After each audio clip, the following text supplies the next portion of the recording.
என் சகோதரி நிமித்தமும் க்காகவும் சிஸ்டரோட ப்ரேயருக்காகவும் நான் ஏசப்பாக்கு நன்றி துதிகளோடவும் சாட்சியாகவும் நிற்கிறேன்.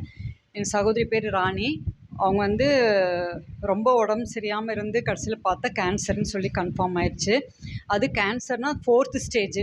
அது வந்து அவங்களுக்கு வந்து எதுவுமே இனி முடியாது அப்படிங்கிற ஒரு மரண தருவாயில் இருக்கிறதா வந்து டாக்டர் சொல்லிட்டாங்க. ஆனால் வெளிப்படையாக சொல்லலை, இன்டைரக்டாக வந்து 4th ஸ்டேஜ், நம்ம வந்து ட்ரீட்மெண்ட் கொண்டு போகலாம், சர்ஜரி பண்ணலாம், ஆனால் எந்த வகை எவ்வளோ வந்து உங்களுக்கு ரிசல்ட் இருக்குன்னு தெரியாது அப்படின்னு சொல்லிட்டாங்க.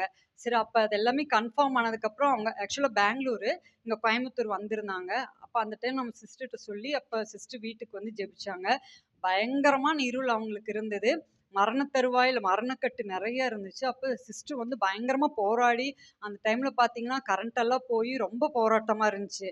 பயங்கர வல்லமையா ஜெபிச்சு சத்ருவான் கிரிகையில் வந்து விடுதலை ஆனாங்க. மறுபடியும் அதே அந்த 15 நாள்லயே 2 முறை வந்து சிஸ்டர் அந்த மாதிரி ஜெபிச்சாங்க.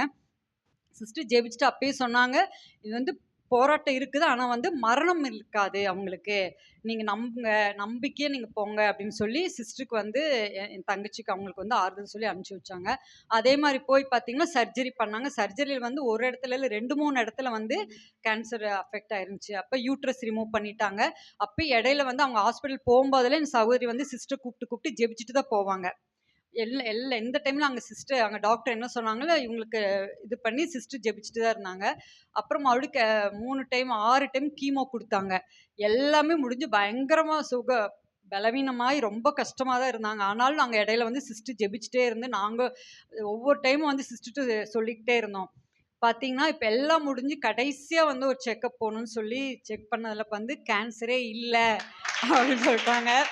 இது வந்து எந்த மனுஷனாலும் இல்ல, ஆண்டவரோட கிருபை மட்டும்தான். சிஸ்டரோட ஜெபம், கூட்டு பிரார்த்தனை, அதுதான் எல்லாரும் கூடி ஜெபிச்சது. ஆண்டவரோடது வந்து யாருமே வந்து நம்ப முடியாது. ஏன் எங்க குடும்பத்துல இருக்கிறவங்க வந்து அவங்க வந்து அவ்வளோதான் முடிஞ்சிருச்சு அப்படின்னு சொன்னாங்க.